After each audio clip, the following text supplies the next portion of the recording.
They don't even think that they're trying to be Western. And the extremely high rates of plastic surgery. You mentioned this. Yeah. Is there some relation? How do you think about both of those sometimes alarming facts? Well, in Korea, I wrote an article about this for the Chosun Ilbo, and I got death threats. Because I said that plastic surgery is an option. I am not against it. If you want to get it, that's fine. I'm 50. I've thought about it.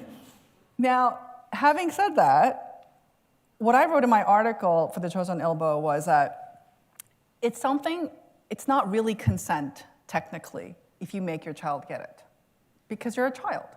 So if you tell your child you are ugly, or you tell your child there's something wrong with your eyes. So for example, my eyes are not desirable. They're supposed to have another lid. So the most common surgery for Koreans is the eye surgery where you sort of tuck it in. And sometimes it can turn out great and sometimes not so much. Like I had a friend of mine who had her nose done twice because it moved. And that was kind of a drag. And her parents made her do it. Her parents literally, her dad was a psychiatrist, and he actually said, there's something wrong with your nose. We have to fix it. So they put a bridge in there. And I kind of thought, if your father told you that you're ugly or that your nose is ugly, that's not consent, right? I mean, it's like trauma. So it is absolutely kind of a psychological terrorism. So I kind of wrote this saying that if you wanted to get it as an adult, it's absolutely fine, but as a child, I had these reservations, death threats. Death threats from? The comment boxes. Right. Like die bitch, from the that side of people who are. That's a death threat, right? Yeah. People who want to be more supportive of plastic surgery. I think they're plastic surgeons, right. Frankly. I do. I mean, it's a $1 billion industry. It makes a ton of money, and I'm like, and I wasn't saying don't do it. I just said if kids are doing it, and if parents are saying you need to change, that's a different thing altogether. And I think I was kind of making a legal argument. The thing with plastic surgery is that if you go to South Korea, people don't really think of it as necessarily moral or immoral. They don't even think that they're trying to be Western. I think they think of it like we think of braces. Right. That is how I've experienced exactly. that. That's exactly what they think of it as. as. They think of it as a competitive advantage, and I totally understand that. And actually, the US is kind of following Asia. Now, I don't know if you want to know this, but LinkedIn, you put your photograph up there.